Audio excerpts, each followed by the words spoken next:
The rich are always with us, and at some point in their lives, they wash up here. The hotelier César Ritz gave the place its name, and his name leached into the language. Ritzy now means anything classy, glamorous, expensive. Too bad the man himself never got to see the place in full swing. By the time the hotel was fully open, Ritz was one cracker short of a packet. He ended his days in an asylum, lost in a world of his own illusions. And he wasn't the only one living in a fantasy. So were the hotel's guests, only they were paying for the privilege.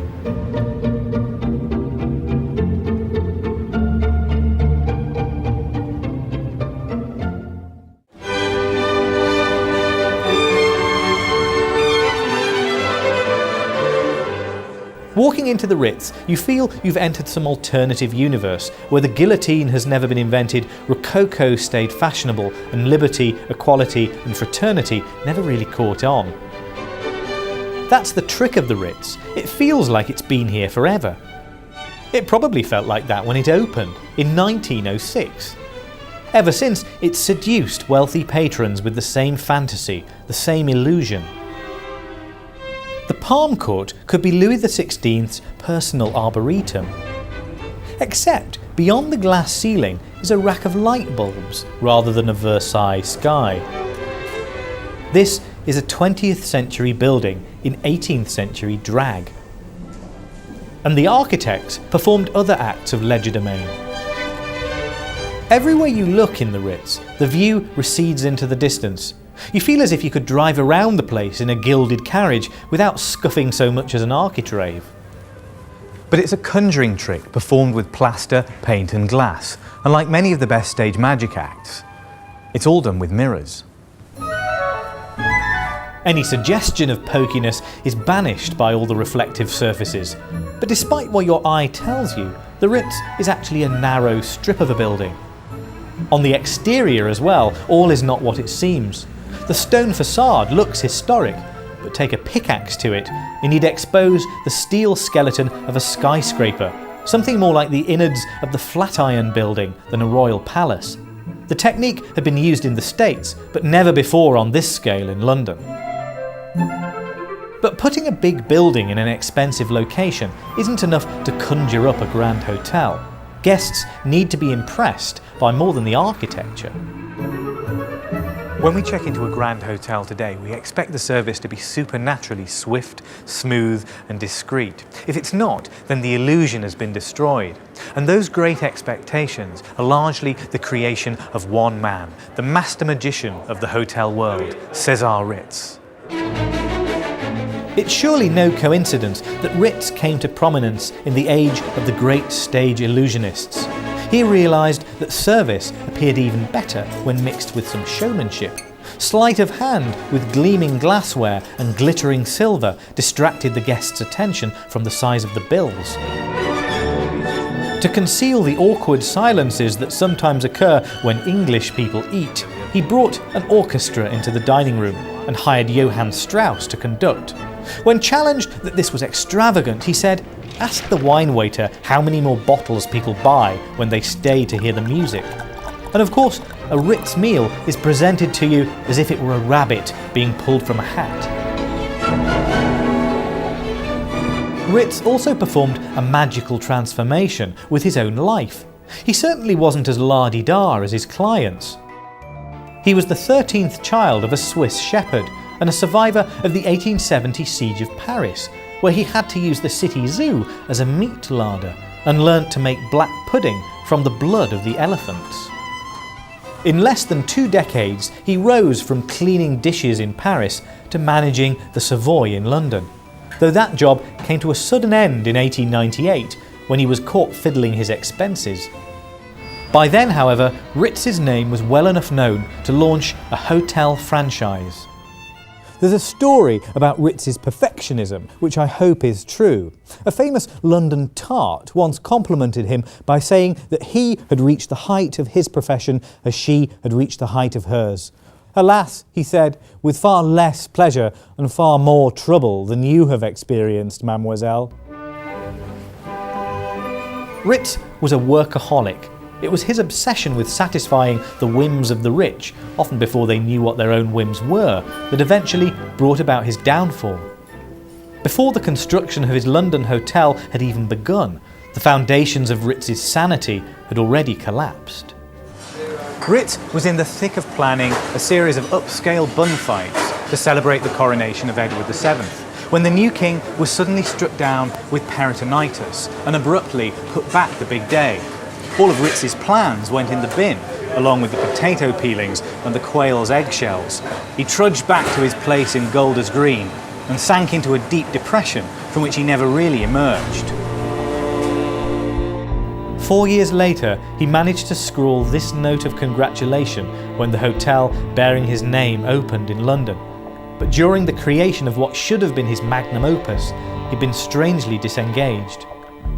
There had been a time when Ritz sweated and fretted over every minor detail, down to the colour of the lampshades. But when the architects presented him with plans for the new London hotel, all he could say was, "Do what you like."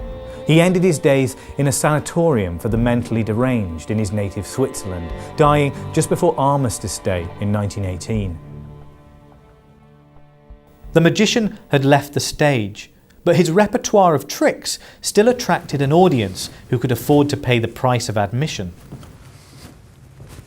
Contrary to what you might think, the people who drifted down this staircase when the hotel first opened were not the rich.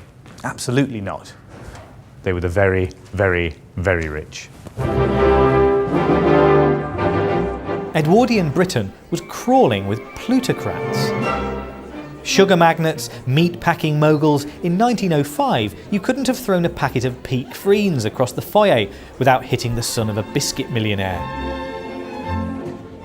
The look of the Ritz reflects their tastes. They wanted to see their wealth mirrored in their surroundings. Subtlety and discretion weren't the fashion. This is bling, Edwardian style.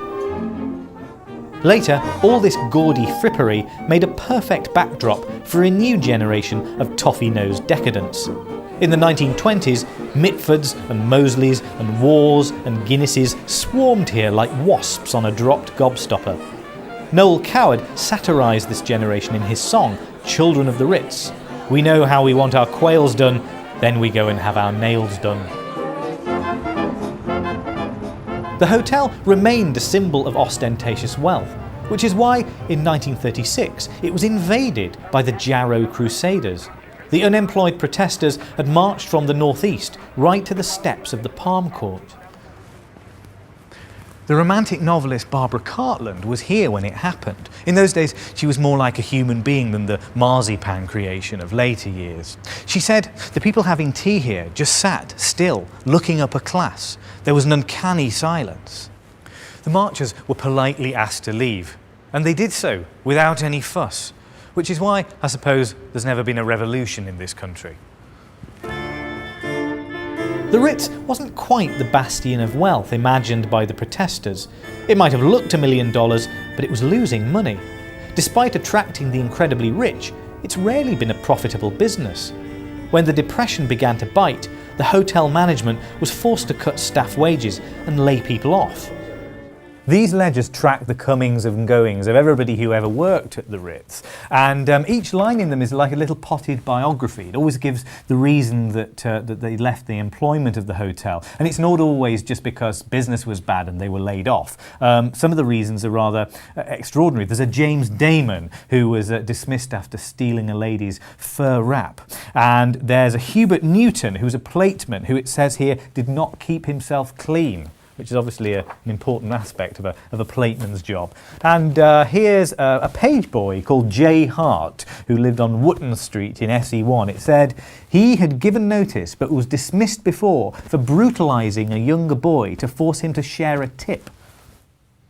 There's tragedy as well as folly on these pages, because some of the Italian names have the word drowned next to them. When the Wartime Enemy Aliens Act came into force, many of the people who were of Italian and German origin who worked in London hotels were all put on board a ship called the Arandora Star to be deported to Canada. The ship was torpedoed by a German U-boat in June 1940, and most of the people on board were drowned. And here are some of their names. There's Ludovico Rovetto, who went down with the ship, and a relation of his, Carlo, who was a wine butler at the Ritz, and had been there since 1917.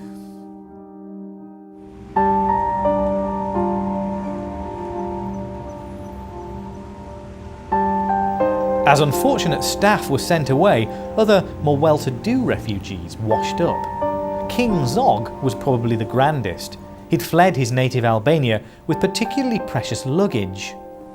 Zog was rumoured to have absconded with his nation's gold bullion reserves hidden in his suitcase, and to have paid his bills here in gold bars. During his stay at the Ritz, staff gossiped about the all-night poker games and the bodyguards patrolling these corridors with sawn-off shotguns. In the decades since Zog checked out, some things at the Ritz haven't changed much. The nerve centre of the hotel remains the concierge desk. Head hall porter Michael de Koza has served at the hotel for over 30 years. His predecessor in the job, Victor Legg, was at the Ritz for 45, starting in 1937. Ritz porters pride themselves on being able to fulfil any request, so long as it's legal. We can fix anything from a drawing pin to a battleship. When I was working on a Christmas day, a guy wanted me to make his Christmas by sending down to the Brighton seafront to get 2 canisters of seawater. He fancied to have a bath from that at Brighton because his family were from the Brighton area, and that's what he wanted to do. What's the strangest request that you've ever had?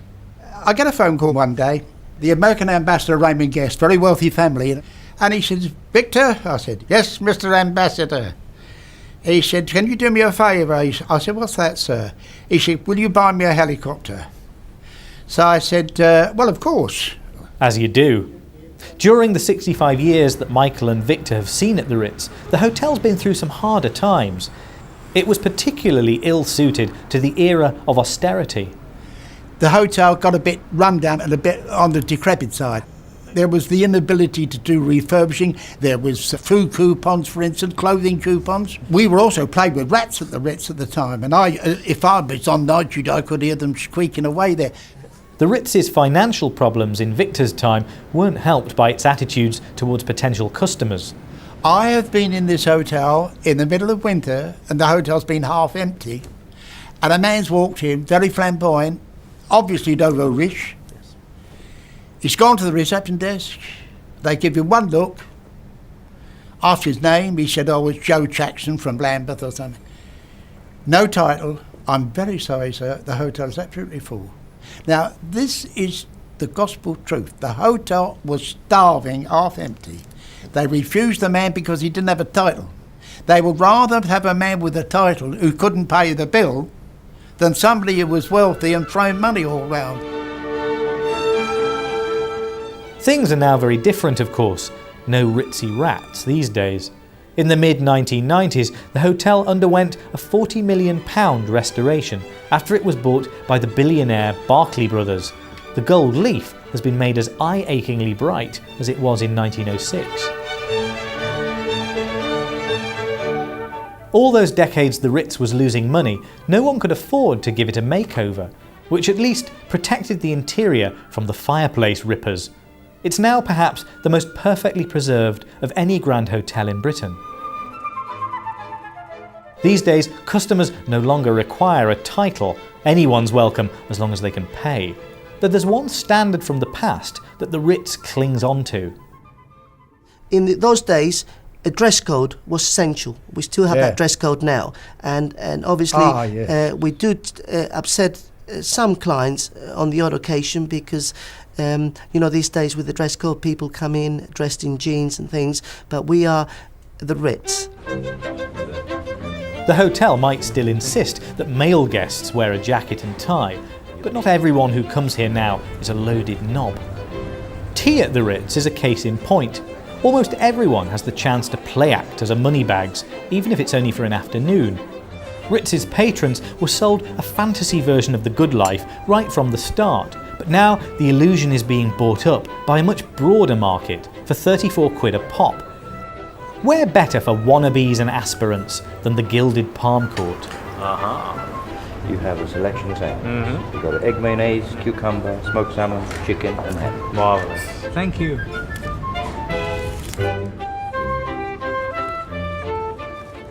The Ritz was designed to look like somewhere Marie Antoinette would have been happy to stuff herself with cake. Now it's more likely to be the well-heeled Japanese or American tourist who comes here. Tea at the Ritz is on his or her must-do list, along with Madame Tussauds and the London Eye.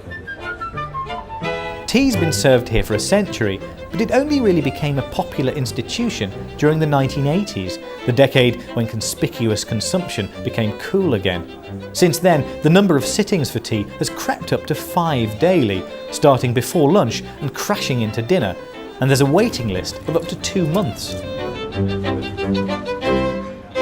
Well, out of this kitchen, we've got some 400 afternoon teas per day. That's between 4,000 and up to about 6,000 finger sandwiches. And that's what we can see over here. This is as like, you can I feel see. like I could lie down on that and go to sleep very comfortably. But There's just over 3,000 sandwiches there today. on what time do they start They making start these at 7 guys? o'clock. What kind of tea are we having? We have some 20 different teas that we actually offer. We will actually go all over the world now. We'll have the Russian Caravan, we'll have the Silver Needle, which is a very, very rare tea. So there's lots of different types, but the main bulk is very much the Darjeeling type. The English afternoon tea, we have the Ritz blend, which is a secret blend just for us.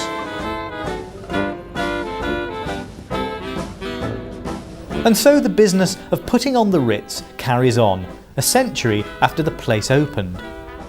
Its illusion is as powerful as ever.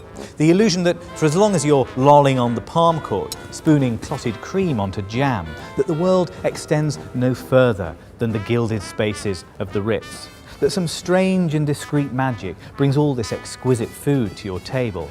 That everyone is a rich aristocrat and nobody is poor. Nobody worth mentioning, that is.